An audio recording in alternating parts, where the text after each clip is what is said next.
Boa tarde a todos e todas. Recording já assim já tá gravando. Boa tarde a todos e todas. Hoje é dia 28 de outubro, dia do servidor público, e temos aí a oportunidade, mais uma vez, estarmos reunidos com a inteligência de todos esses mestrandos e mestrandas poderosíssimos e doutorando. Essa é doutorando, né? Essa é doutorando? Não, todos os mestrandos, então. Mestrandos e mestrandas poderosos, e novamente com o nosso Major Nelson, o comandante maior aqui dessa força metodológica jus-filosófica. E aí, registrando aqui também na gravação a nossa satisfação de ontem ter sido lançado o livro do professor Nelson, que eu preciso comprar também para que eu possa pegar o autógrafo e aí já tomar um vinho junto com ele. Eu vou convidar para tomar lá na casa, com o distanciamento social total, mas é uma possibilidade de a gente poder se encontrar. E aí já passa a palavra para o nosso comandante Nelson. Obrigado, Pamplona. Você é incrível. Mas hoje, além de dia de funcionário público, é dia de São Judas Tadeu, o santo das coisas impossíveis. Então, pô, a gente tem que... Eu não sou católico, não, mas respeito São Judas Tadeu. Senão ele vai dar cascudo. Ok. Então, maravilha. O lançamento ontem, Pamplona, foi bom. Teve gente do grupo, foi legal. Fiquei muito feliz com a presença de vocês. E quem é que vai falar primeiro?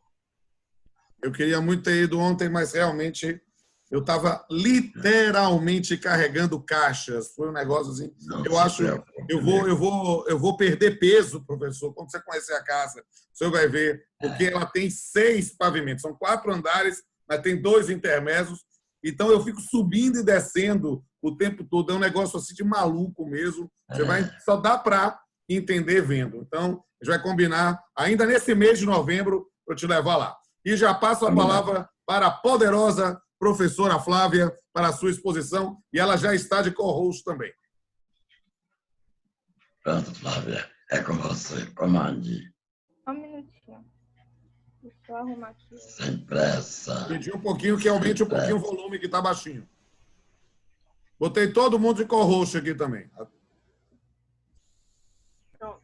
Aí. Ótimo. Vamos lá. Fiquei hoje de falar sobre a estrutura das na verdade, Flavinha, eu vou pedir para você falar um pouquinho mais alto, que eu não estou ouvindo. Ok. Esse, e, ó, hoje é Kuhn e Popper. São 2 dos meus autores favoritos. Vocês têm o dever de brilhar, viu? Meu Deus. Ok. Relaxe, Flávia. Vai dar tudo certo. Obrigada, professor. Bom, eu fiquei hoje de falar, então, de Thomas Kuhn e coloquei aqui inicialmente uma frase dele que está... eu não peguei a página que está essa citação, mas está lá em meados dessa obra que a gente trabalhou, mas ele próprio fala que também está na obra Atenção Essencial. Ele diz que, tal como os artistas, os cientistas criadores precisam, em determinadas ocasiões, ser capazes de viver em um mundo desordenado.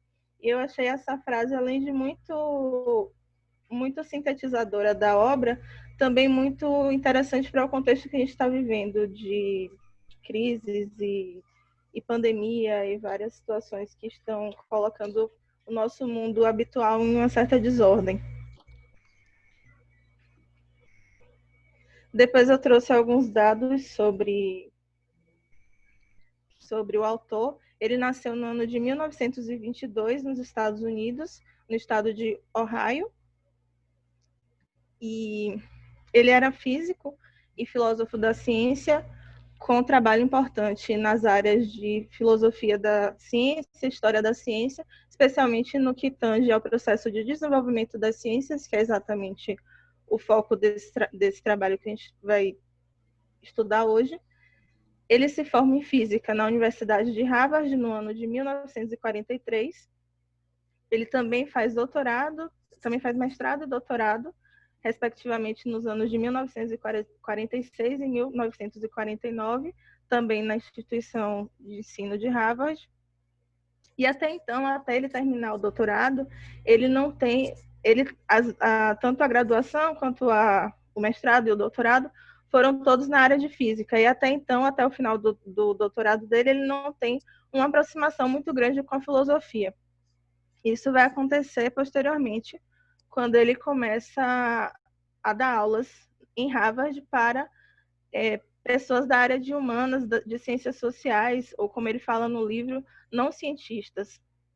E esse fato é determinante. É no ano de 1952 que ele propriamente começa a lecionar a história da ciência, e esse fato é determinante para a construção da obra dele enquanto uma obra voltada para filósofos e para cientistas, enfim, não exatamente apenas para físicos, que era o que até então ele estava situado. Em 1956, ele vai dar aula na Universidade da Califórnia, depois em Princeton, depois no Instituto de Massachusetts, e em 1996 ele falece de câncer. Aqui eu trouxe algumas obras relevantes de Kuhn, entre elas a Revolução Copérnica, a função do dogma na investigação científica, a estrutura das revoluções científicas, que é o que a gente está trabalhando hoje, o caminho da estrutura, o caminho desde a estrutura e a atenção essencial. Mas o primeiro livro que ele publica é a Revolução Copérnica, mas é com a estrutura das revoluções científicas que ele logra essa posição de destaque, não só dentro da área de conhecimento da física, mas como intelectual da história e da filosofia da ciência. E aqui, então, eu trouxe alguns... Ixi, ficou erradinho aqui.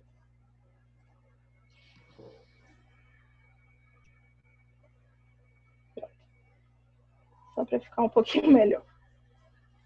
Aqui eu trouxe alguns conceitos para a gente tentar entender um pouco sobre o texto que foi trabalhado. Ele inicia o texto fazendo uma certa crítica ao que ele concebe como uma história da ciência numa concepção de desenvolvimento por acumulação. Que nesse âmbito, o historiador ele teria a função de determinar quando e por quem cada fato, teoria ou lei científica teria sido descoberta ou inventada, e, por outro lado, descrever e explicar os amontoados de erros, mitos, superstições que teriam inibido que essa acumulação de conhecimento tivesse se dado de uma forma mais rápida. Enfim.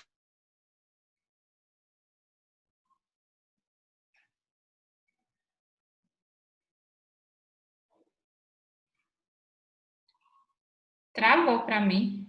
Travou para mim também, não estou vendo Flávia, não. Estou vendo Flávia e o quadro, mas não estou ouvindo. Flávia, você está aí? Estou me sentindo sessão espírita. Flávia, você está aí? Tem alguém aí? Por favor, se manifeste. Estou. Voltou? Voltou. Bom, vou retomar, então, de algum ponto.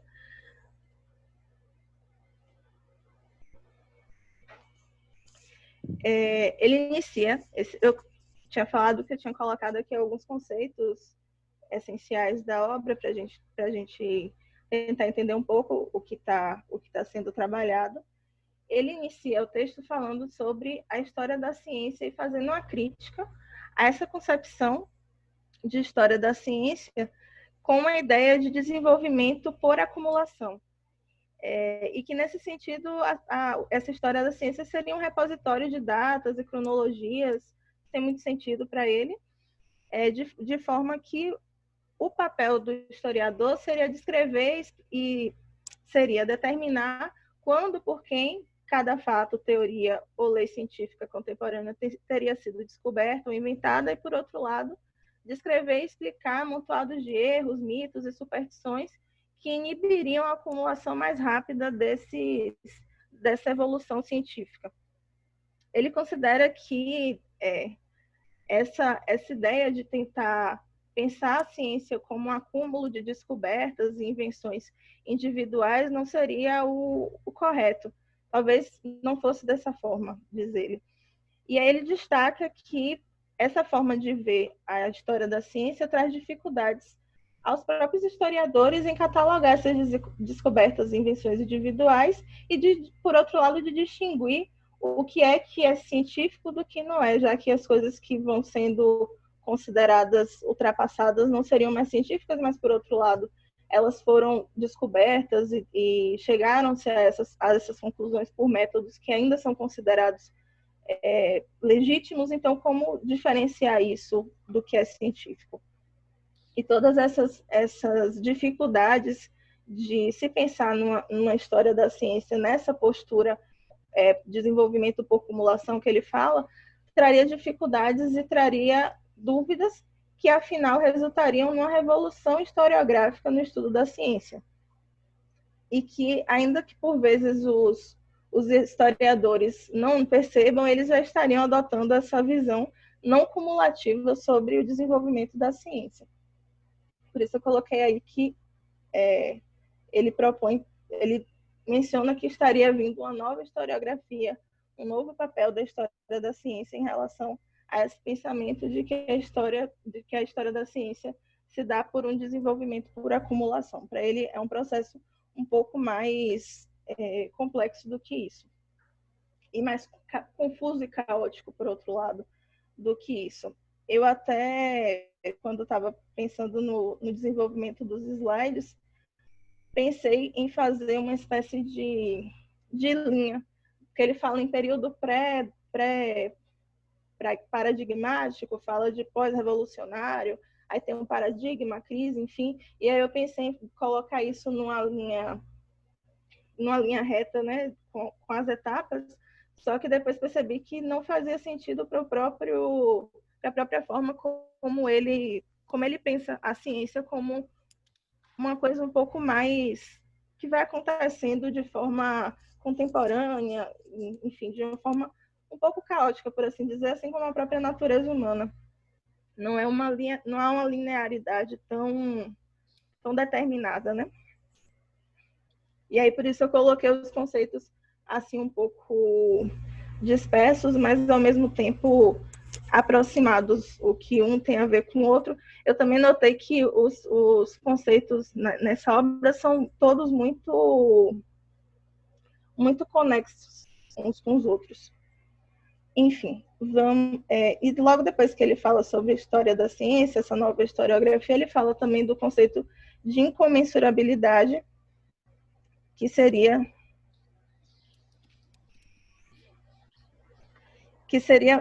essa ideia de que existem várias maneiras de ver o mundo e de nele praticar ciências. Então, ele observa que nos primeiros estágios de desenvolvimento da maioria das ciências, elas se caracterizam por uma competição de diversas concepções de naturezas distintas e que essas distintas concepções acabam sendo compatíveis com ditames de observação e de métodos científicos. Então, seriam visões válidas cientificamente, mas que entre si não conseguem conversar, elas disputam o seu espaço. E essas ideias da história da ciência, enfim, também está relacionado ao que ele chama de ciência normal, que seria uma pesquisa firmemente baseada em uma ou mais realizações científicas passadas, realizações que são reconhecidas durante algum tempo por uma determinada comunidade científica como proporcionadora de fundamentos para sua prática científica. Esse conceito de ciência normal está diretamente relacionado a essa ideia de ciência como desenvolvimento por acumulação, que a gente tinha mencionado logo no início, que o autor não adere, porque essa ciência normal seria um empreendimento altamente cumulativo, diz ele, tendo como objetivo a ampliação contínua do alcance e da precisão do conhecimento científico. Então, seria um conhecimento científico que vai melhorando a partir do tempo, mas sem destruir o que já está posto, digamos assim.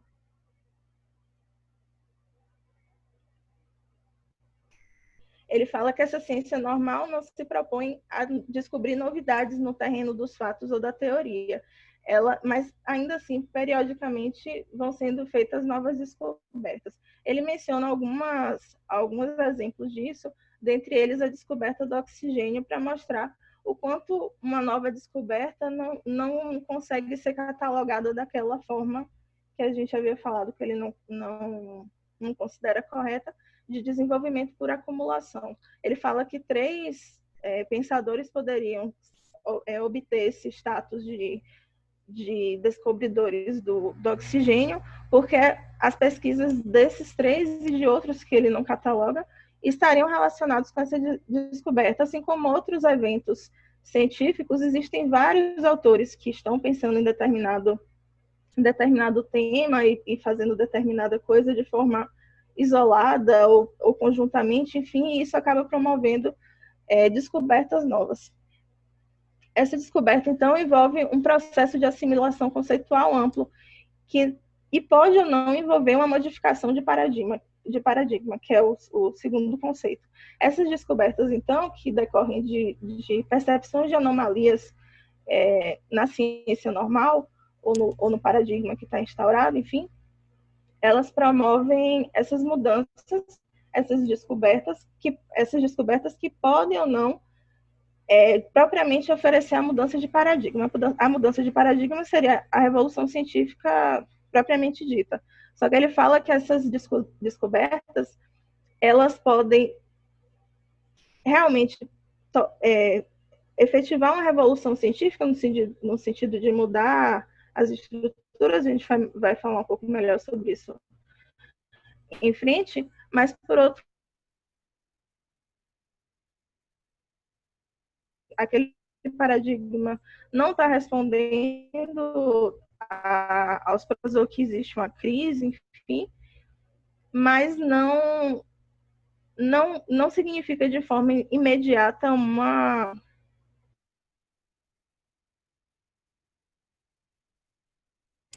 Estão me ouvindo ainda?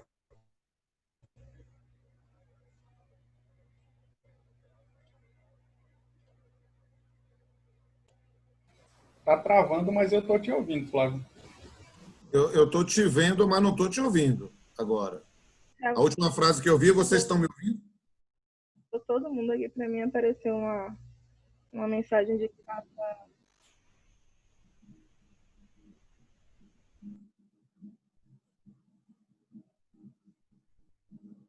Sua imagem está travada. Acho que travou tudo, Marcos.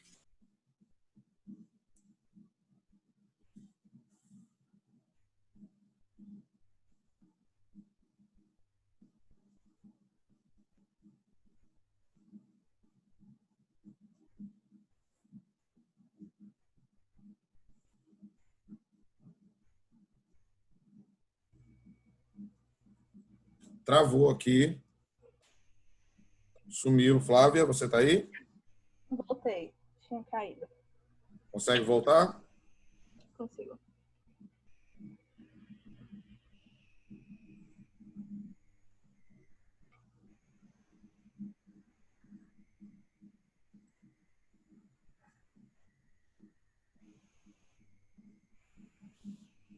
Pronto. Eu estava falando, então, não sei exatamente quando foi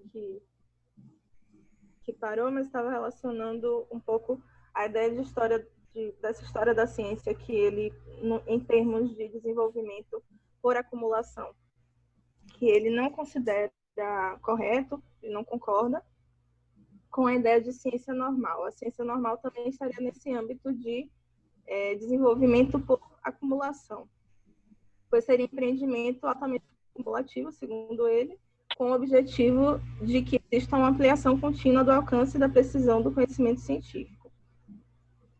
Nesse sentido, ele fala que a ciência normal ela não se propõe a descobrir novidades no terreno dos fatos ou da teoria, porém, ainda assim, periodicamente surgem novas descobertas. E essas novas descobertas não são eventos isolados, por isso, mais uma vez, não são eventos isolados e individuais, por isso, mais uma vez, não pode essa ideia de que a ciência vai ocorrendo por acumulação, para ele não procede. Mas são prolongados e decorrem do trabalho de vários sujeitos.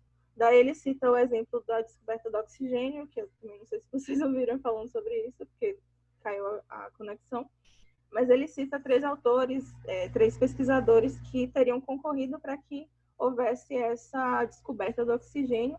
E, mais uma vez, reforço o quanto é difícil você tentar catalogar quando, onde, como ocorreu uma descoberta, porque não é um processo tão certinho, tão determinado.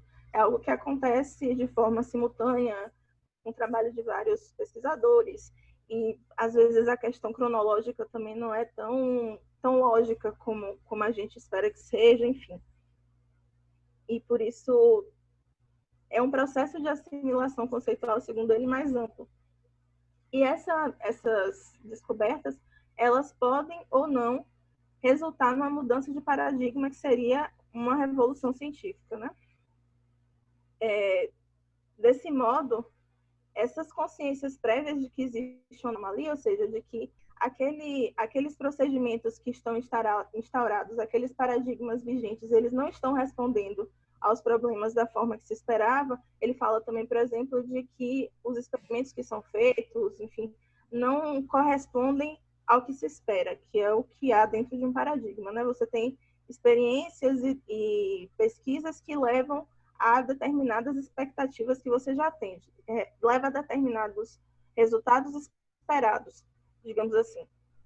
E ocorrem as anomalias quando você tem esse processo de pesquisa que deságua em conclusões, resultados que não estão dentro desses paradigmas, desses procedimentos que estão vigentes, e daí você percebe que há uma anomalia nesse sentido, e daí você tem as descobertas, as novas descobertas. Essas descobertas não necessariamente implicam na mudança de paradigma, como eu havia dito, mas, de qualquer forma, elas são significativas para que outros pesquisadores, ou o mesmo pesquisador que fez uma determinada descoberta, junto com outros que também concorreram com aquela descoberta, pesquisem mais sobre aquele fenômeno e aí leve a outras descobertas que irão desaguar na mudança do paradigma, para que outras pessoas pesquisem sobre isso, enfim. De certa forma, essas descobertas, ainda que elas não promovam diretamente uma mudança de paradigma, elas acabam concorrendo para que existam essas novas pesquisas, essas novas percepções que vão acabar impulsionando novas descobertas. E daí novas mudanças paradigmáticas, propriamente dito. E aí, ele fala que os paradigmas são essas realizações científicas que partilham simultaneamente 2 características essenciais. São trabalhos que são suficientemente sem precedentes, há um certo grau de originalidade, e são suficientemente abertos para deixar que todas as espécies de problemas sejam resolvidos pelo grupo participante de cada ciência, pelos pesquisadores, cientistas, enfim. O paradigma ele é estudado pelos futuros profissionais de uma área, sem que haja grandes desacordos declarados sobre seus pontos fundamentais. Eu me recordei muito de nós, estudantes de Direito, quando nós estamos nos primeiros anos de curso, nós temos postos para nós paradigmas sobre o direito que a gente não contesta muito, ideias que são vistas, de certa forma, como corretas. E também recordo um pouco do que foi colocado pelo professor sobre o Deus de Descartes, sobre os ídolos, enfim. Esses dogmas, essas preconcepções que estão ali, não são exatamente preconcepções, são estágios que a ciência avançou até então e que a gente não mexe muito. Principalmente como graduandos, principalmente se a gente não estiver fazendo pesquisa, a gente aceita aquilo ali e geralmente não há muitas inovações nesse sentido.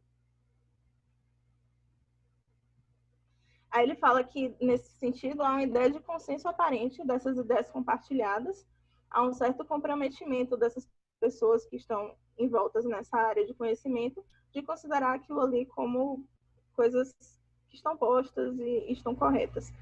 E esse conceito de paradigma está relacionado com o conceito anterior de ciência normal. porque as pesquisas elas vão se realizando de acordo com esses ensinamentos e de acordo com esses procedimentos que estão instaurados, que estão vigentes. O período pré-paradigmático, ele fala sobre isso também, seria um período que determinada ciência ainda não adquiriu seu primeiro paradigma universalmente aceito, ou seja, em que não há um conjunto padrão de métodos ou de fenômenos que todos os estudiosos daquela área se sintam forçados a empregar e explicar. E um exemplo que ele dá disso é a óptica física antes das descobertas de Newton. Antes das descobertas de Newton não teria ainda o seu primeiro paradigma, que viriam a ser justamente essas descobertas de Newton. Ele menciona que áreas como matemática, astronomia e partes da biologia teriam paradigmas iniciais muito antigos que remontam à pré-história, enquanto outras ciências possuem paradigmas mais recentes, como os setores das ciências sociais. E para ser aceito como um paradigma, uma teoria deve parecer melhor do que suas competidoras, ainda que não explique todos os fatos ou com os quais pode ser confrontada. O novo paradigma implica numa definição nova e mais rígida do campo de estudos. Ou seja, quando há uma quebra com esse paradigma antigo e vem um novo, ela tem que parecer melhor do que a que vinha antes. E é justamente com essa ideia de que aquele paradigma não está correspondendo às expectativas, de que existem coisas que estão sendo estudadas e que não estão dentro daquelas expectativas de resultados e de procedimentos, que se instauram a crise. Não necessariamente precisa haver uma crise para que ocorram as revoluções científicas. Ele fala que pode ocorrer de forma gradual a partir de novas descobertas, enfim, só um momento.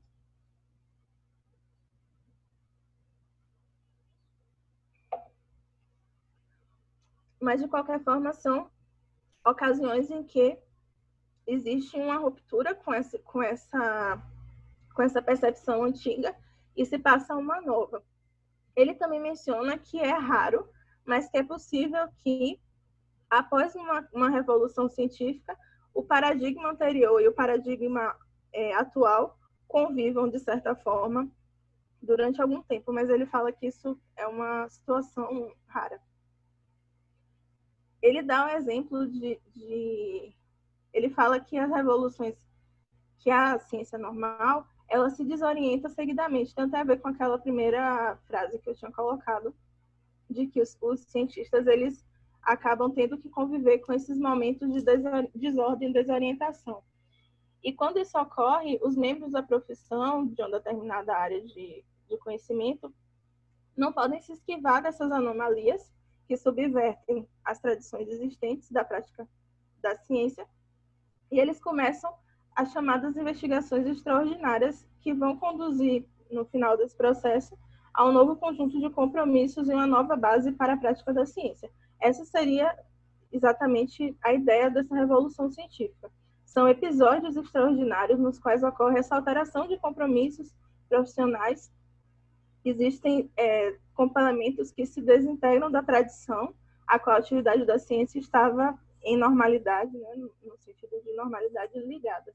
Ele dá o exemplo de Copérnico, de Newton, de Lavoisier e de Einstein como cientistas que produziram essa alteração nas suas épocas, que promoveram revoluções científicas.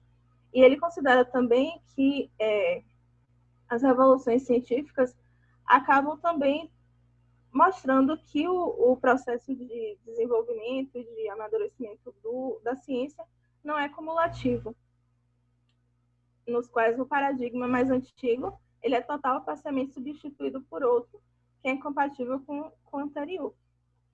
E aí, no final, eu coloquei mais uma frase dele, que essas transformações de paradigmas são revoluções científicas e a transição sucessiva de paradigmas, de um paradigma a outro, por meio de uma revolução, é o padrão usual do desenvolvimento da ciência amadurecida. Então, essa perspectiva dele não quer dizer que essa ciência que ele está pensando dessa forma é uma ciência que não está desenvolvida, uma ciência que não tem valor, enfim, ou é uma não ciência, mas, pelo contrário, é um processo de desenvolvimento natural da ciência, que venham se implementando novas descobertas e novos paradigmas e novas percepções que não apagam simplesmente a outra, mas fazem parte de um processo de evolução. É isso, gente.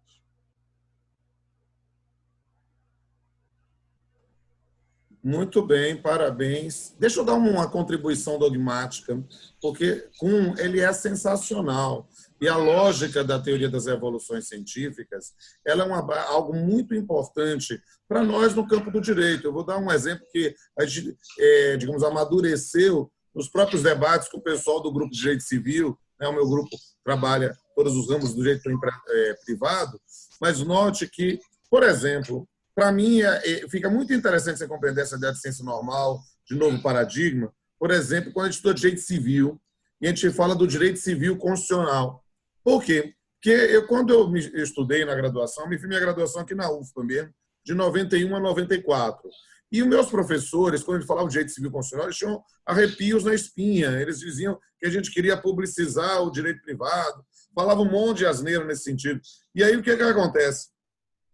Naquele momento, só para você dizer, eu tinha um professor que dizia que ele era tão católico que ele não ensinava divórcio, porque para ele divórcio era pecado, a Igreja Católica não aceitava. E perceba, já tinha divórcio no Brasil desde 77. Eu fui aluno dele no início dos 90, estava na Constituição, mas para ele era um detalhe. Por quê? Porque ele estava ainda no paradigma do direito civil como a base do sistema normativo e que todos os microsistemas rodando em volta do direito civil. Quando nós passamos a aumentar, digamos assim, o nosso nível de constitucionalidade, na compreensão específica de tomar aquilo que Natalino Hirsch, nos anos 70, falava, né, da Constituição como centro, o sol do universo normativo e tudo gravitando em torno, a gente desenvolve a ideia do direito civil constitucional e aí, dentro dessa linha, a gente tem um novo paradigma. Perceba, eu vejo vocês todos jovens professores, preparados, professores e professoras. E aí o que acontece?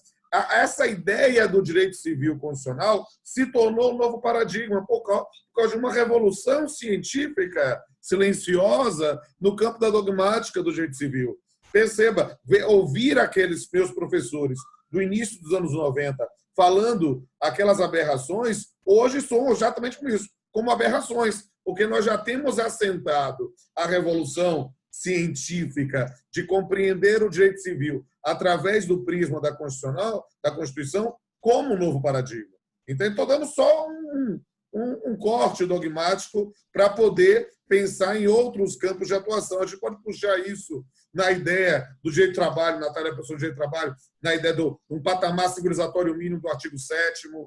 A gente pode, o pessoal lá do subramo, lá do direito penal, pensar no garantismo como uma linha importante para o direito penal e processual penal pré-Lava Jato, né? Porque hoje a gente está com essas estruturas ainda, às vezes, sendo rediscutidas. Então, você tem elementos que incorporam essa reflexão. Perceba, para quem estudou na graduação Direito antes de mim, né, você tinha, na verdade, a ideia de direito constitucional como um direito, uma bandeira de luta, uma visão abstrata, algo muito, digamos assim, etéreo, e o direito civil como o direito da concreção. Note que o paradigma mudou. E nenhum de vocês, jovens professores e professoras, ensina dessa forma velha como me ensinaram, entende? Por quê? Porque nós já assentamos.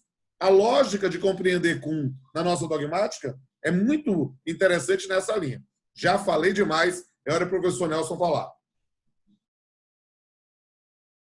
Professor Nelson, você liga o microfone só. Passei o microfone.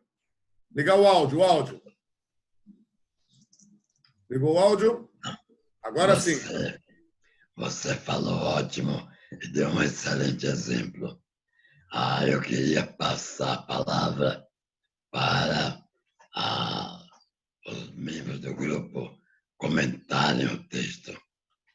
Quem vai falar primeiro o que quer? A gente aqui é isso, tem que pegar na mala. Não pode só que Pamplona ou eu falar não sei o quê. Não.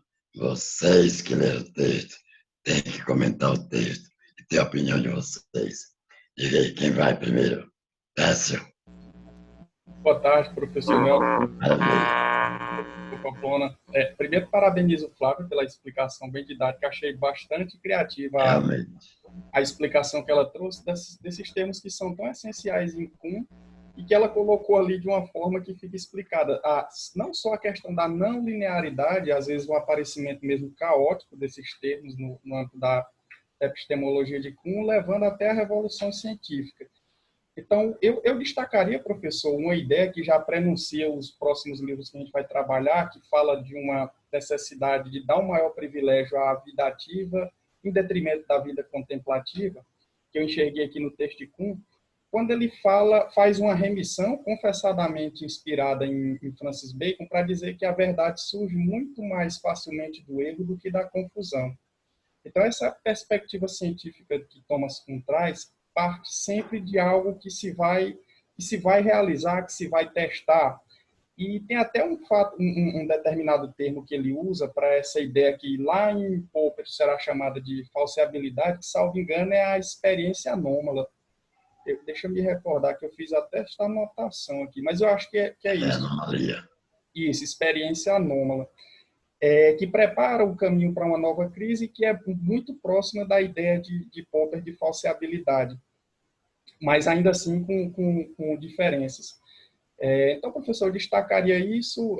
Uma outra perspectiva de quando ele fala nesse momento de crise, de anomalia, é que ele aponta 3 caminhos para a ciência. Ou a ciência normal ela se revela capaz de resolver aquele problema que está ali de frente com o paradigma. Esse problema resiste até mesmo a novas abordagens dentro desse paradigma. E um terceiro caminho, que seria a crise, pode terminar até com a emergência de um novo paradigma, que é o caminho que o professor Kuhn coloca como gerador de um novo modelo de enxergar a ciência. Nesse segundo item, particularmente, que é quando ele fala em que o problema resiste até mesmo a novas abordagens, a gente entende que essa ideia de paradigma ela tem uma temporariedade inerente, porque se eu tenho um paradigma que ele abriga em seu interior uma série de questões sem resposta ainda, ele tem em si a semente de uma outra formulação de pensamento da ciência. Então, eu trago essa reflexão assim para destacar que eu aqui estou muito mais secundando as palavras de Flávio. Era isso, professor. Que perfeito. Quem vai mais, Larissa? Sara? Eu posso falar também. Está me ouvindo bem? Está dando um ruído assim ao fundo. Está ouvindo bem? Quando o professor Pamplona deu um exemplo que me remeteu também ao que eu tinha pensado antes, até pela própria palavra paradigma, que não é exatamente uma superação de uma metodologia científica, mas é mais ou menos o mesmo caminho que se dá na superação de jurisprudência, por exemplo. Você costuma aplicar o mesmo entendimento de forma reiterada, e isso se aplica até como uma orientação geral, né, que é o que ele fala, que uma metodologia científica é aplicada de forma homogênea durante algum tempo, até que aquela explicação, aquela metodologia não serve mais para uma realidade que se impõe. E aí traz alguns exemplos, né, que a gente está vendo com os outros doutrinadores, que é trazer a metodologia científica para a realidade. A escuta de Jean-Luc Nancy, né, que é você não estar só isolado na filosofia, é de você enxergar a realidade à sua volta. Quando essa metodologia vigente não é mais útil para se adequar à realidade, ele entra em crise, e a partir dessa crise vem uma superação e a criação de um novo paradigma. Então, essa comparação que o professor fez, eu também puxei, mas não apenas a questão da doutrina, né, da dogmática, mas também ao campo da jurisprudência, que é uma fonte que nós utilizamos no direito. Perfeito, gostei da viagem. Eu vou falar. Sara.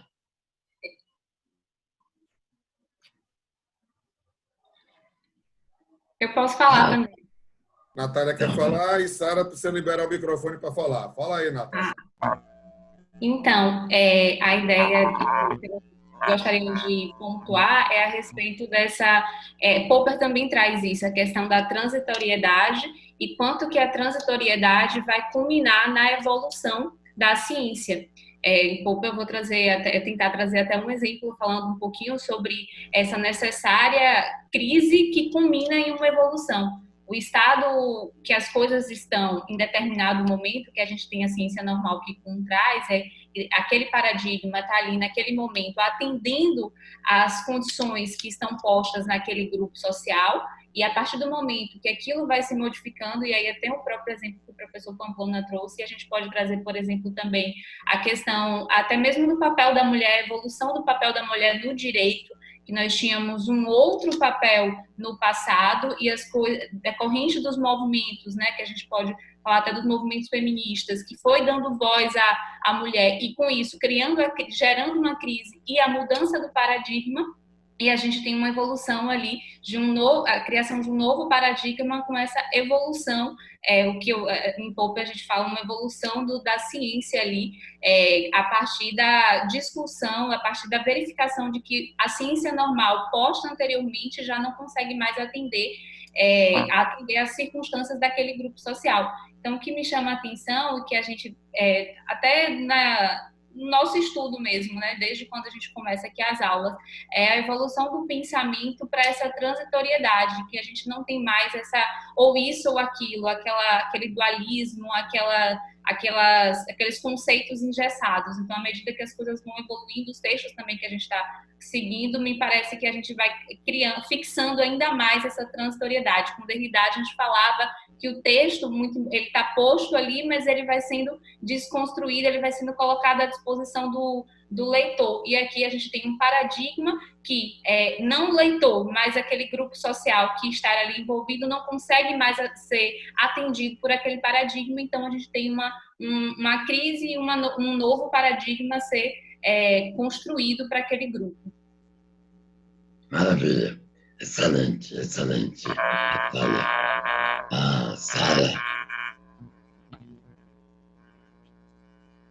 Sara, você está sem voz. Sara, o microfone parece estar liberado, mas a gente não está conseguindo te ouvir. O microfone parece estar liberado. De novo, não. Está ouvindo agora? Não?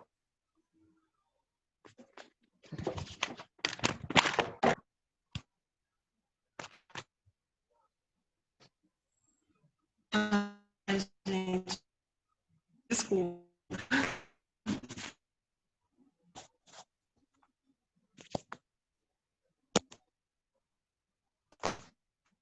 Parece que Sara não vai conseguir. O pessoal está me ouvindo? Agora sim. Estão me ouvindo agora. Eu achei interessante com me pareceu, pela experiência deles de ensino, é muito compreensível pensar em fazer ciência, e a noção de paradigma, a gente sempre pensa a evolução científica como algo cumulativo, e quando ele traz isso, eu não sei se um dos principais é trazer a noção de ruptura. Então, quando a gente pensa em fazer ciência, a gente tem esse embate mesmo, como a Natália falou, que a gente vai acrescendo conhecimentos, a gente vai conhecendo outros cientistas que vão trazendo esse rebuliço, essa transitoriedade na nossa noção do que é o mais adequado para utilizar. Mas essa noção de ruptura dele, do paradigma, me pareceu que possibilitaria também essa noção de transdisciplinariedade, que você pode pensar a filosofia aliado com outras realidades, mesmo como a Natália colocou, e isso você pode ter um fluxo maior entre os conhecimentos científicos. E, para mim, o que me deixou muito tranquila é pensar também na proposta dele, quando ele fala em paradigmas, né, que vão sendo construídos, e quando ele realmente coloca no texto dele a noção de que há anomalias, esses embates, né, eles têm um momento de...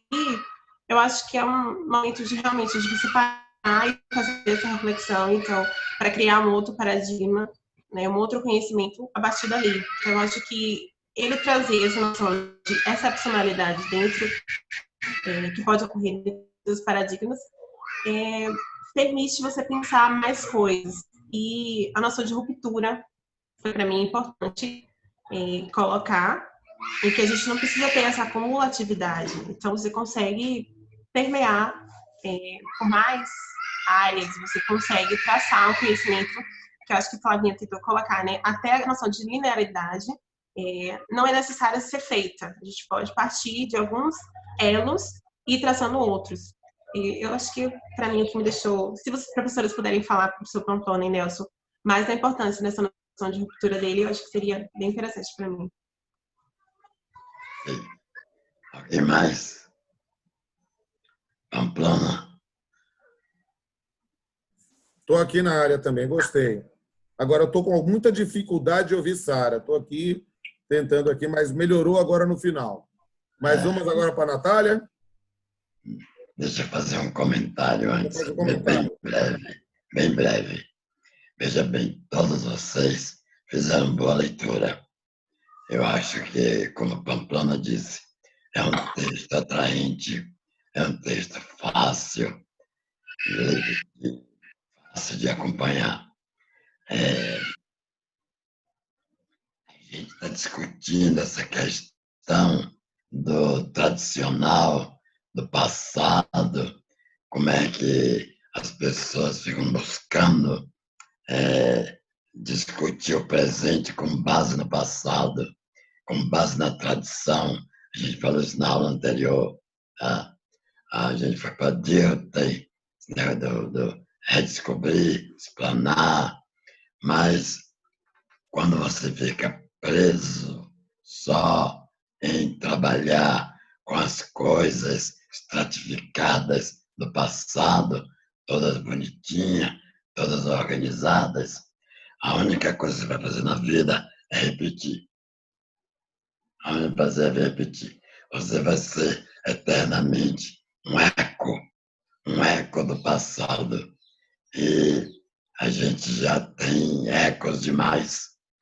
É melhor jogar uma bomba para ver se alguma coisa nova acontece. Né? Aí que eu acho que o Kuhn, ele traz esse corte com a questão da anomalia. A gente precisa de uma anomalia para pensar, senão a gente fica preso eternamente no lugar. Até a dogmática precisa de alguma coisa, de uma anomalia, de alguma coisa estranha, para você deixar de ser dogmático. Porque se você permanecer eternamente dogmático, as tuas chances, a tua possibilidade de inovação é previsível. Ela vai cair dentro do mesmo lugar. Então, a anomalia é isso, é você chegar com um negócio completamente louco. Daí a estrutura, Flávia, de ser confuso, louco, porque só a loucura traz iluminação. Os sujeitos todos sãos, bonzinhos, pensando iguais, todos continuarão pensando iguais eternamente em berço esplêndido. Para deixar de pensar em berço esplêndido. Alguma loucura precisa acontecer. Alguma coisa precisa cair no sistema e dar uma explosão. E depois dessa explosão, vai pegar os cacos. E aí você pode formar um vaso diferente. Senão você vai beber água eternamente no mesmo vaso. Eu acho que tem a revolução é isso. É você sair da sua zona de conforto. Sair do seu negócio todo bonitinho, igualzinho aquela louça da China, bibelô, tudo pintadinho, bonitinho, tudo maravilhoso, pá, que você bota na estante. Aquilo é previsível. Você precisa de alguma coisa diferente. Algum pedaço de barro do maracujipinho para contrastar com aquilo. Então você precisa de uma anomalia. Sem anomalia, não tem inovação. Sem inovação, não tem mudança de paradigma. Tá? Sem inovação, não tem mudança de paradigma. Mudança de paradigma é isso. É quebrar a rotina, é quebrar o igual. Porque você vai fazer sua tese, pense lá dentro da tese, não na conclusão. Na conclusão, o teu orientador e os membros da banca querem ouvir exatamente o que eles querem ouvir. Então você tem que dizer o que eles não querem ouvir dentro do texto. Eles vão ver lá dentro, vão chiar, mas aí você conclui bonitinho, o cara bate palma. Você tem que subverter a ordem.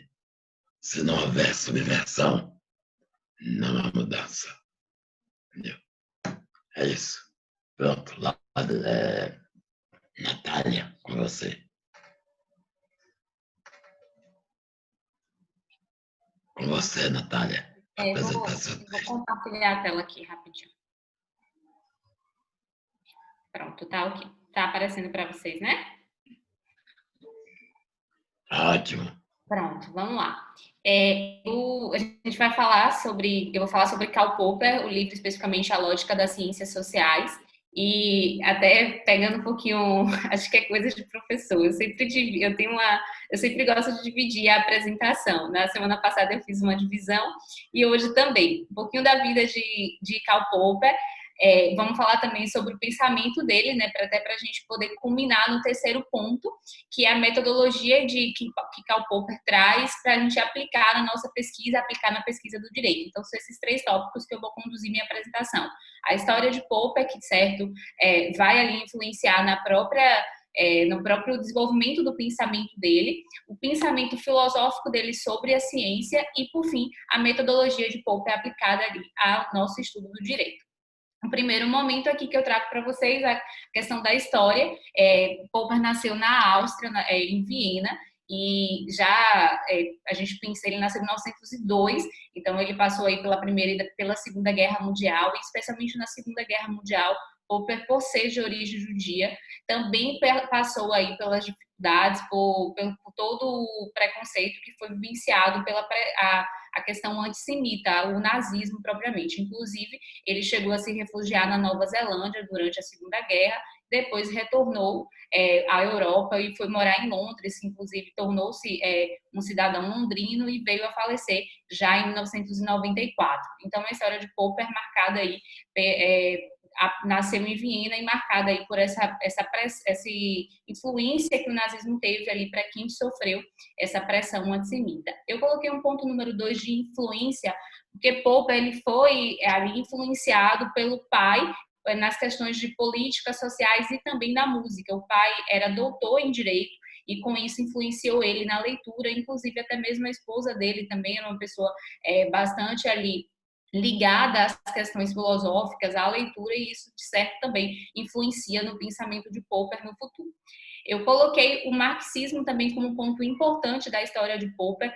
Por quê? Não porque Popper vem desenvolver o seu pensamento que aqui nos interessa baseado no marxismo. Não é isso, ao contrário. Na verdade, o marxismo inicialmente foi ali uma influência a Popper, mas no posterior ele se dissocia do marxismo justamente pelo caráter doutrinário do marxismo, e Popper, como vamos ver, ele tem uma ideia de experimentação e erro, não é ali ligado a essa questão do dualismo, a questão da verdade como uma verdade única. Ao contrário, a gente vai ver logo em seguida que Popper fala muito nessa desconstrução de uma verdade absoluta a partir das hipóteses e dos problemas que se tem naquele dado momento. A morte de Popper a gente vai ter ali em 1994. E aí, já com o nosso livro, com o livro que a gente utilizou na aula, né, que vai analisar aqui na aula, eu escolhi falar inicialmente as primeiras teses que ele traz no livro, A Lógica das Ciências Sociais.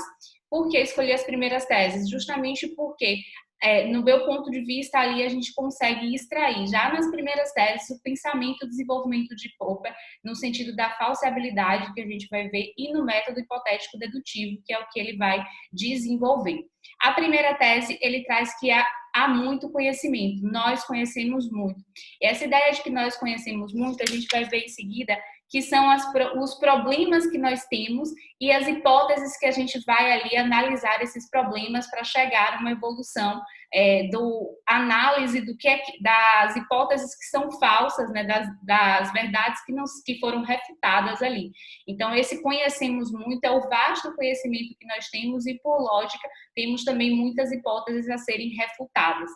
A segunda tese Nossa ignorância é sóbria e ilimitada. Todas as coisas são, na verdade, inseguras em estado contínuo de alteração. Esse estado contínuo de alteração está também ali diretamente ligado com a falseabilidade que Popper traz, no sentido que toda hipótese ela deve ser refutada. E aquelas hipóteses que conseguem permanecer ao longo do tempo, isso não traz a ela uma verdade absoluta. Ela também está ali, ela também pode sofrer uma alteração, daí essa alteração contínua. O que acontece quando essa hipótese ela permanece mais tempo, ela está sendo corroborada, mas isso não quer dizer que ela não possa, no futuro, ser refutada.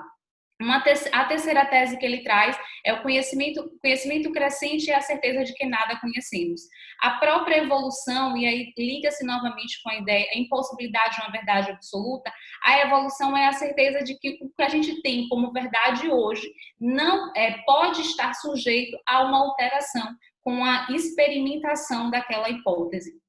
A quarta tese, o conhecimento não começa de percepções ou observações ou de coleção de fatos ou números, mas começa mais propriamente pelos problemas. Então, a gente tem o problema, as hipóteses, a experimentação e dessa experimentação, se a hipótese, a gente vai analisar a falsidade ou não dessa experimentação e aí nós temos a tese científica, o que vai resultar dessa ordem cronológica de problema, hipótese, experimentação, é o resultado que a gente tem como a tese científica. E eu coloquei aqui, e até em vermelho, o conhecimento começa da tensão entre o próprio conhecimento e a ignorância. É justamente essa refutação de teses, essa refutação de hipóteses, melhor dizendo, que vai culminar na evolução do pensamento que Popper traz para a gente.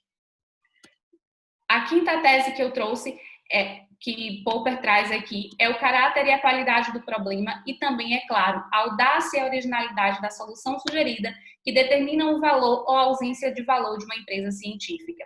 Então, o que a gente pode extrair da quinta tese de Popper, quanto mais a gente vai refutar as hipóteses que temos, quanto mais ela sofre interferências do ponto de vista da análise de se aquela hipótese é falsa ou não, porque Popper traz muito isso, de que a gente tem que buscar se ela é falsa ou não e não buscar se ela é verdade. A gente, quanto mais audacioso, quanto mais for o cerne dessa hipótese, mais a gente pode ter ali um resultado interessante, um resultado mais apropriado daquela hipótese que a gente traz. A sexta tese, as soluções propostas se submetem à crítica. O método da ciência consiste em tentativas experimentais para resolver nossos problemas por conjecturas que são controladas por severa crítica. Aqui, nesse ponto, o pensamento de Popper me lembrou muito quando a gente estudou Derrida, no sentido de que um texto posto, uma hipótese posta, ela está sujeita às críticas.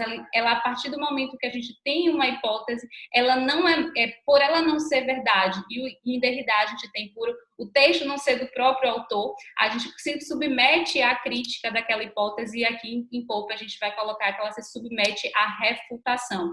Então, essa sexta tese me remete a isso, de que uma hipótese que está sendo posta ali a ser refutada, ela se coloca à disposição à crítica. E quanto mais criticada aquela hipótese e mesmo assim ela sobrevive a essas críticas, sobrevive a essas refutações, mas não verdadeira a palavra, porque Popper não utiliza muito a questão de verdade, mas mais forte ela vai ser ali para aquele grupo, mais forte ela vai ser no desenvolvimento daquela ciência. A sétima tese, a tensão entre o conhecimento e a ignorância conduz a problemas e soluções experimentais. É o que eu trouxe nessa linha, que a gente tem o problema, a hipótese, os experimentos e a ciência. O problema original, as hipóteses que vamos discutir, a solução para esse problema, através dessas experimentações, e Popper traz muito isso, não é a observação pura que vai analisar se aquela hipótese é verdadeira ou não, são as experimentações, o caráter empírico daquela vivência, daquelas hipóteses, que vai culminar nessa ciência. Já seguindo, essas foram as principais teses que eu trouxe iniciais, porque realmente são muitas teses, para até tornar nossa apresentação com mais síntese, né? Eu trouxe essas primeiras teses porque eu já acho que aqui a gente consegue extrair o pensamento principal da falseabilidade e o método hipotético dedutivo que a gente tem em Popper.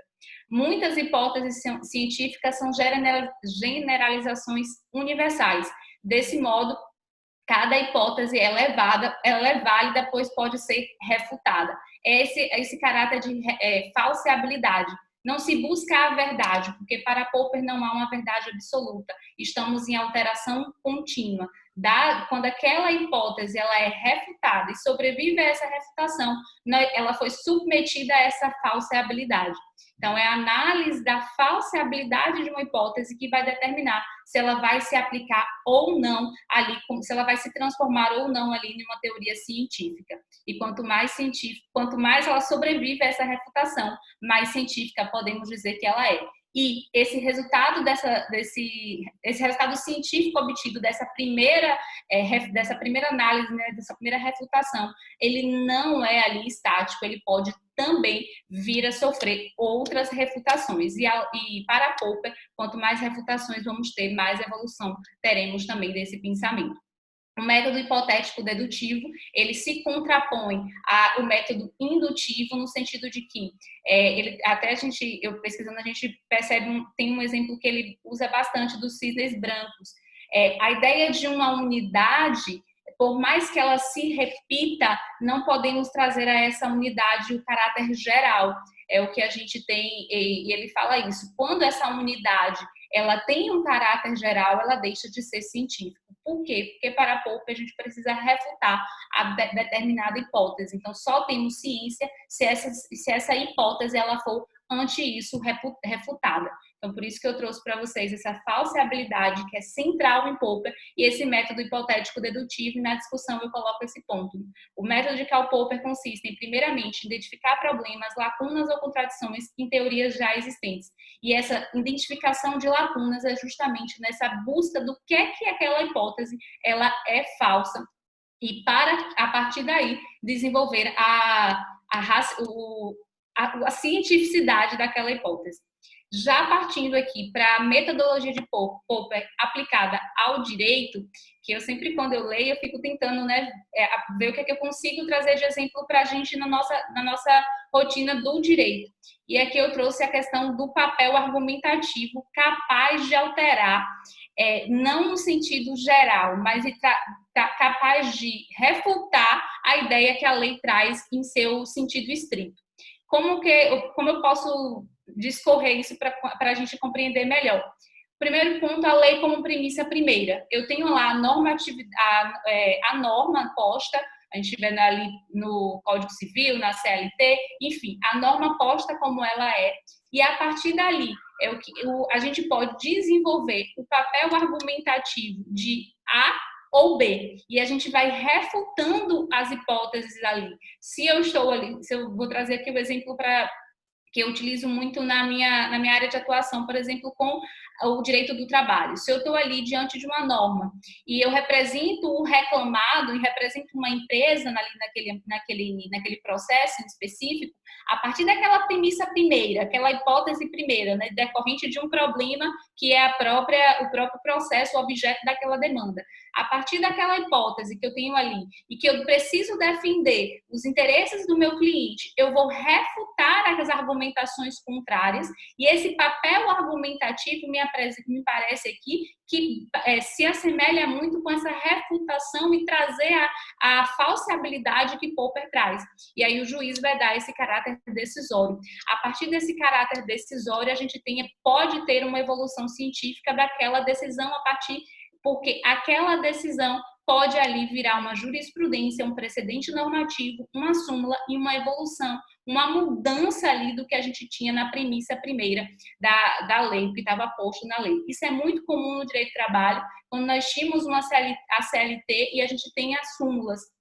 As súmulas hoje, elas têm ali, ela mudou um pouquinho por conta da reforma trabalhista, mas em um momento anterior à reforma trabalhista, a súmula era justamente originada da refutação entre as partes de um processo e o papel decisório que o juiz daria ali, e a gente tinha uma evolução da ciência jurídica. Então, essa falseabilidade no direito, me parece que esse papel argumentativo desenvolvido pelas partes em um processo faz uma evolução científica da nossa ciência, faz uma evolução da ciência jurídica do direito.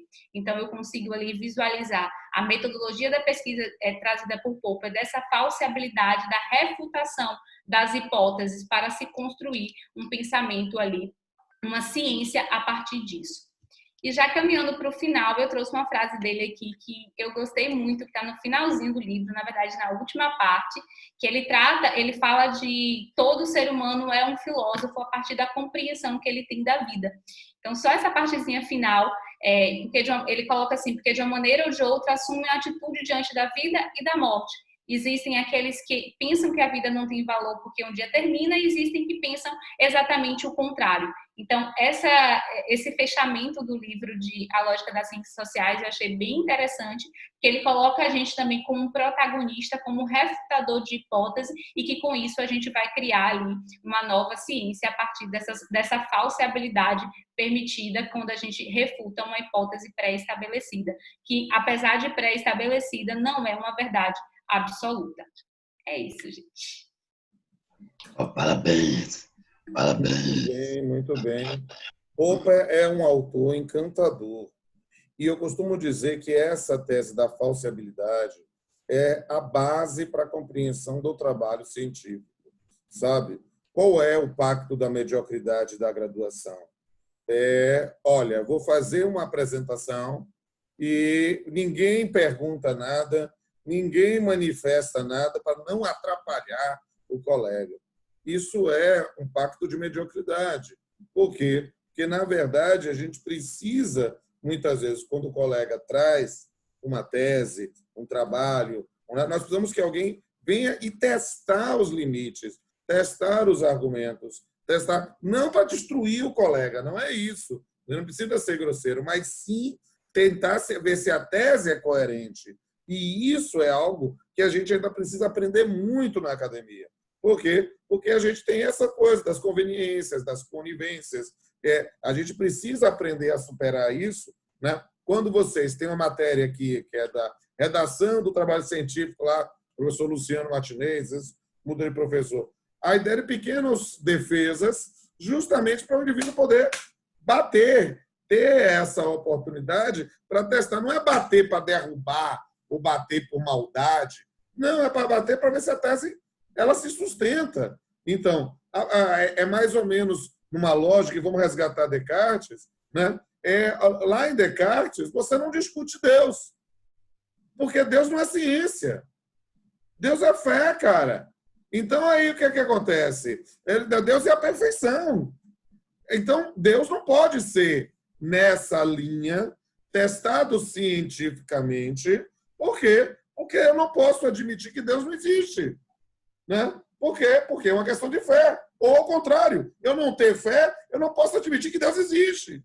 Então, a partir do momento em que você parte da premissa da discussão de fé, aí é outra conversa. Agora, com Popper, a gente vai trabalhar nessa perspectiva justamente que uma tese só é científica na medida que eu possa contestá-la, negá-la, para que eu possa ter o respaldo especificamente da prova, da fundamentação de todos os campos. Beleza? Devolvo a palavra para o professor Nelson. Acho que vocês cobriram muito bem. Natália, isso é exatamente a conclusão do Popper, é o que nós fazemos aqui.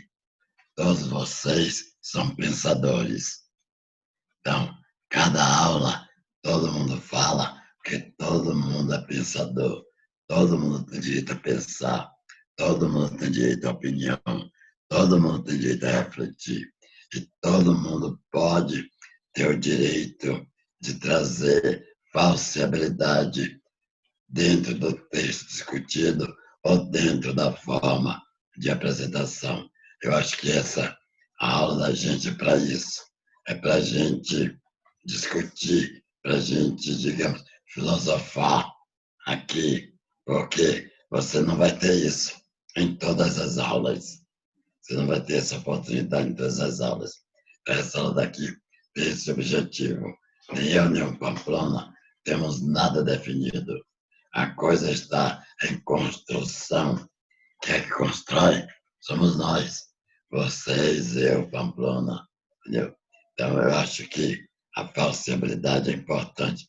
A gente precisa ter coragem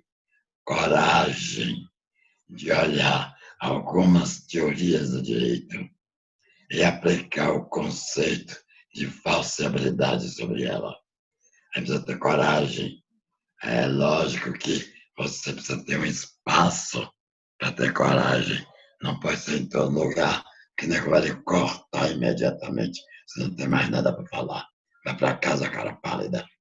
Mas alguns espaços você tem a possibilidade de discutir. Eu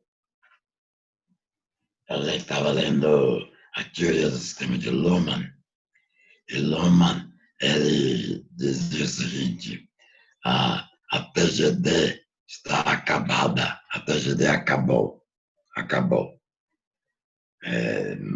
TGD está morta, que é um raciocínio perfeitamente factível dentro do mundo de hoje, onde ninguém está falando mais da teoria geral da sociologia, ninguém está falando da teoria geral da filosofia, porque aqui a gente continua falando da teoria geral do direito, quando Kelsen nem falou na palavra teoria.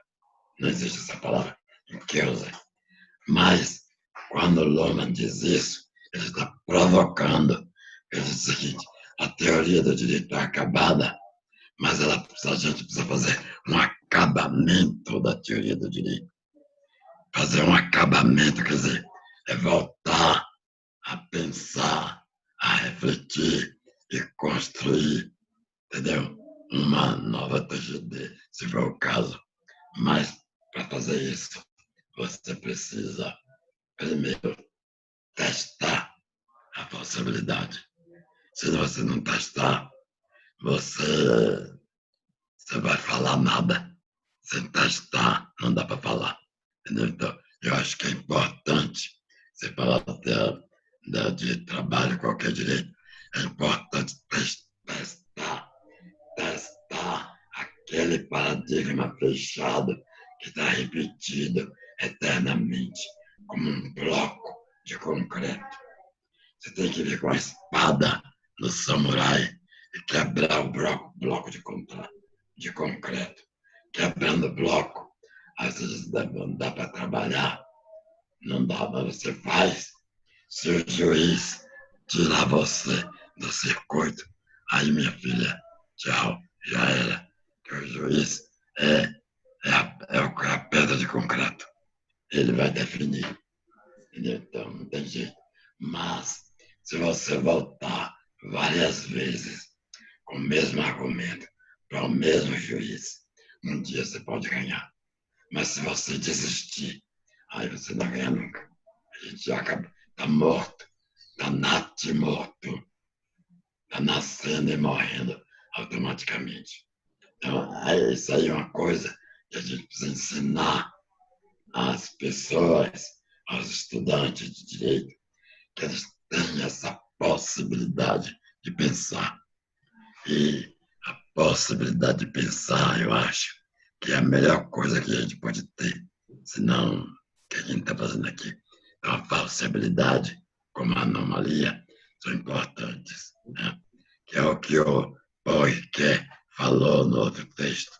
Você tem que voltar e você tem que envolver a si mesmo. Como é que eu me vejo nisso? Porque qualquer argumento que você faça, por mais que você levante todos aqueles textos que copiou, colou para montar a defesa, copiou, colou. Por quê? Por que você faz isso? Porque o juiz quer ver aquele copiou, colou. Se você disser tudo da sua cabeça, está frito, não vai dar certo. Você vai botar aqueles argumentozinhos para criar um argumento plausível dentro da forma de analisar. Porque essa é a norma, é o que está esperado. Mas você não pode deixar de botar alguma coisa do seu sentimento. O seu sentimento, às vezes, que vai vencer o paradigma. Né? É o seu sentimento que vai criar a ciência. Ciência não é criada no seu contexto. O teu sentimento é que vai criar a tua hipótese.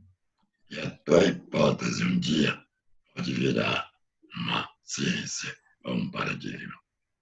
Pronto, Pamplona. É isso mesmo, querido. Eu não tenho mais, que eu acho que ficou bem interessante, porque Popper é um dos autores, olha, Kuhn, Popper, Feyerabend são meus favoritos, sabe? Né? A gente tem aí várias reflexões e que trazem aspectos pragmáticos. Acho que alguém mais quer trazer alguma reflexão? Técio, Larissa, Sara ou Flávia? Larissa, Eu quero trazer uma outra reflexão dentro do que o professor Nelson falou também.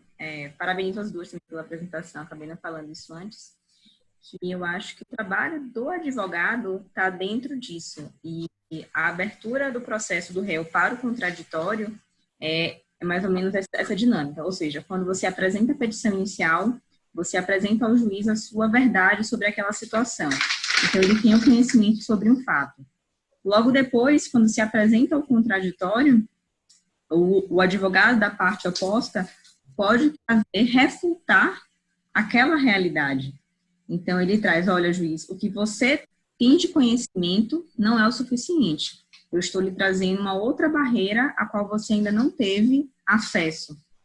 Então, é essa troca que vai trazer depois o amadurecimento e o resultado final. Então, como se a presença do réu e a abertura do contraditório que fosse quebrar essa barreira do conhecimento inicial.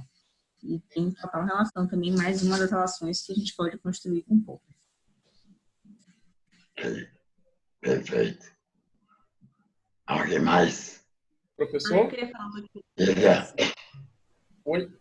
Só para acrescentar aqui um ponto que me chamou bem a atenção, já dentro dessa esteira aqui, inclusive parabenizo, Natália, pela explicação bem didática, bem objetiva, é que em Popper a gente tem sempre uma ideia de uma teoria que tem por trás uma prática e vice-versa. Aqui também a gente tem um fortalecimento do prático, em detrimento do tão somente teórico. Ele até fala na observação que problematiza, ou seja, não é uma observação estritamente passiva, é uma observação que, nesse sentido, é ativa também. E me chamou bastante a atenção, porque eu achei até inusitado uma crítica que ele faz ao culto da não inteligibilidade, que ele elege o professor Jürgen Habermas como objeto dessa crítica. Ele literalmente, ele coloca o texto do professor Habermas do lado, e do outro ele coloca o que o professor Habermas quis dizer. E aí ele até conclui de uma forma um tanto forte, porque diz que o que o professor Habermas falou ou era trivial, ou então era algo com o que Popper não poderia concordar. E a crítica de Popper aí, trazendo para a ideia de epistemologia da ciência que ele traz, é de que essa não inteligibilidade que existe na ciência, e sobretudo muito fortemente também no direito, ela faz perder-se a identidade entre teoria e prática, porque na medida em que nós temos uma teorização que ela se perde em si mesma, nós temos uma desconexão dela com a prática, com esse observar-se como problematizar-se. Então, eu trago esse acréscimo também, porque me pareceu bem relevante, sobretudo para o direito, para a nossa cultura de trabalhar o direito, muitas vezes, de uma forma etérea. Era basicamente isso, professor. Ótimo. Essa coisa de você trazer a si próprio é aquilo que o Paul Ricoeur disse. Traga o si para a questão. Traga a si para a questão. Isso é fundamental para a gente avançar. Diga, Larissa. E só também complementando, o medo da falsibilidade, que eu acho que muitos de nós temos, né, diante do nosso projeto, nossa pesquisa, é pela própria fragilidade do que está sendo construído, né? Eu falo por experiência própria que eu tive acesso eu cursei a disciplina, né, de metodologia no começo da faculdade, e depois disso a gente não tem mais contato com isso. Então, quando chega no TCC, você vai fazer seu projeto de pesquisa e a gente não tem base para poder construir. Então, o momento da banca de monografia é um momento que a gente fica super tenso, sem saber, e o medo de ser enfrentado e de mostrar sua fragilidade numa banca, enfim, é cultural também. Eu tenho essa impressão, porque eu já conversei com outras pessoas, inclusive de fora, e eles dizem que uma das maiores coisas que eles percebem quando vêm aqui no Brasil é que a gente sempre tenta maquiar as palavras, né? O brasileiro, ele se ofende com muita facilidade. Então, a gente sempre tem um jeito de falar, um jeito de tratar, e o enfrentamento na banca, a falseabilidade e mostrar a fragilidade da pesquisa do outro pode trazer essa sensação de ofensa pessoal, quando na verdade não é necessariamente. Então, todos nós temos que estar prontos para nosso mestrado, nosso doutorado, porque tem que ter essa consciência mesmo de que as críticas é uma construção, né? Um trabalho que tem que ser construído, porque se seu projeto não é posto à falseabilidade, ele é frágil. Então, qualquer coisa ele pode ser destruído e criticado em âmbito muito maior do que a própria banca. Perfeito. Perfeito. Eu acho que Popper é um autor fundamental para todos vocês que estão no mestrado, né? Porque às vezes a gente entra, principalmente vocês, me permita fazer isso, eu devo ter idade de ser pai da maior parte de vocês, né? E digo isso com liberdade. Às vezes a gente entra no mestrado com a ideia de fazer um trabalho que será sensacional e que vai abrir seus horizontes, mas aí você quer falar coisa demais, e aí a maior parte, quase um chavão dos orientadores, recorte, recorte, recorte. Por quê? Porque você precisa achar uma pergunta e poder trazer uma resposta para que possa ser testada. É isso. E aí o que acontece? Às vezes, quando ele está muito novo, muito novinho, assim, muito verde, a gente pensa, não, mas estão acabando com a minha ideia. Não, estão distorcendo. Não, é uma ideia de uma lapidação nesse campo. E isso, sem sombra de dúvida, Popper ajuda valendo de Kuhn, Popper ajuda a construir um novo paradigma. Eu queria falar um pouquinho. Fala aí, Sara. Vocês estão me ouvindo? Conseguiu ouvir a voz de Sara? Tá me ouvindo? Que som. Eu acho que Popper, ele mexeu com o meu sentimento. Como Larissa abordou esse lado do medo, mas para mim foi um lado da coragem. Eu acho que é um pouquinho de senso comum a gente pensar na preocupação da gente com as hipóteses. E a gente está ali, que ele traz com a metodologia da possibilidade. Eu lembrei de uma frase, eu acho que não sei se é da Crônica de Nárnia, que fala: se você não souber o caminho que você quer ir, se você não souber para onde você quer ir, qualquer caminho é possível. Então, acho que a gente, quando está produzindo ciência, a gente pensa sempre em trabalhar essa questão das hipóteses, qual hipótese vou escolher, qual o problema ali que eu estou enfrentando. Mas o que me deixou mais tranquila ali, Popper, foi isso, de saber que, ainda que eu trabalhe bem as hipóteses, a evolução da ciência se baseia nessa constante previsibilidade, ou seja, na verdade, eu quero dizer, é provisório, né? Que ele conhece provisório, então eu posso estar mais tranquila. Isso me empoderou encorajou também a pensar sobre isso como algo natural, como essa evolução, como algo natural. E aí essa semana para mim foi interessante porque venho falar sobre essa noção de ruptura. Eu não preciso estar sempre preocupada com a acumulatividade, e veio o Popper falar sobre essa noção de refutabilidade constante, né? As hipóteses, elas têm que estar sendo verificadas não pela noção de verdade, sim, mas trabalhar as perguntas. Eu acho que se eu fosse explicar para alguém, seria quais perguntas que eu estou fazendo em torno daquilo, e as perguntas vão me dizer o nível de ciência que eu vou encontrar. Então, mexeu com o meu sentimento positivamente e pensar na ciência evoluindo, né? Sempre trabalhar sobre nós mesmos, nas nossas investigações, a gente revisitar um texto da gente. Eu pensei nesse sentido como pesquisadora, revisitar um texto da gente trabalhando outras questões. Por isso, porque eu acho que a gente tem esse senso comum, sim, eu vou trabalhar as hipóteses, vou pensar no que eu vou estar trabalhando, mas depois a gente pensa que está pronto, né? Que a gente pare um filho ali e está pronto. E Popper vai dizer, não, o trabalho científico vai ser isso, vai ser esse constante estar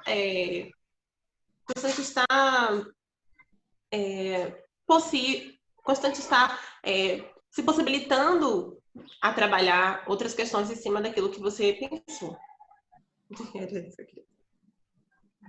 Perfeito, gostei. Parabéns. Mas é isso mesmo, veja bem, a gente já vem há algum tempo com vários autores discutindo essa questão do estratificado, o que está estratificado, o que está consolidado. E a gente vem com vários autores querendo revisitar esse estratificado, revisitar esses dogmas, revisitar esses conceitos, para ver se a gente tem chance de ir um pouco além. É isso que a gente está vendo em vários desses outros autores. Todos estão discutindo a mesma coisa. E a gente vai continuar assim. Ok? Alguém mais? Se ninguém mais, vamos escolher os autores da semana que vem e os expositores. A Karina tinha falado que queria trabalhar o Nietzsche, eu posso ficar com a Hannah Arendt também, se não tiver problema. Semana que vem, Nietzsche e Hannah Arendt. Ela falou assim, então não confirmou depois, é bom confirmar com ela. Eu posso ficar com Hannah Arendt. Você fica com Hannah Arendt e Nietzsche fica com quem? Com Larissa? Karina que tinha pedido. Quem? Karina. Karina ficou? E será que a gente vai confirmar com ela. Se ela não ficar, eu posso ficar. Mas eu então, vejo. tudo bem. Então, a gente confirma lá no grupo. Fica a Karina. Se Karina der para trás, Larissa assume. Combinado? Combinado. Beleza. A gente faz isso hoje. A gente se encontra semana que vem. E peço que alguém atualize a relação e joga lá no grupo. Combinado? Todos os temas e relatores. Uma palavrinha, meus queridos. Uma palavrinha final. Uma palavrinha final aqui. Antes de você, professor Nelson. Flávia tem uma palavrinha também, aí a gente arremata com o Nelson. Fala, Flávia. Flávia primeiro. Eu não tenho, não. Eu estava só chamando a atenção que o professor Nelson ainda queria falar. Não nada que o Flávio falou. Ela queria ouvir o que eu ia falar. Ah, certo. Então, professor Nelson, diga aí. Então, é porque o romance que eu lancei ontem, a personagem principal, Jane, a vida dela toda se modifica quando ela tinha 15 anos. Chega da escola com um livro de Nietzsche embaixo do braço. Ele acabou de falar de Nietzsche. E o livro do Nietzsche era Assim Falava Zaratustra, que é o livro onde Nietzsche discute a morte de Deus. Além disso, ela trazia outro livrinho, que era Além do Bem e do Mal, de Nietzsche. E os pais dela ficaram chocados. Então, o romance começa a partir disso aí. Então, vamos a Nietzsche na próxima semana. Combinado. Então, a gente se encontra semana que vem. Deus abençoe todos e todas. E até semana que vem. Alguém mais tem alguma coisa? Eu queria falar. A gente combinou de falar um pouquinho sobre um evento. Aí, não sei se teria como encerrar a gravação e falar. Tá, perfeito. Assim? Eu vou encerrar a gravação, mas aí vocês conversam sobre o evento, beleza? Um beijo a todos e todas. Vocês já estão virtualmente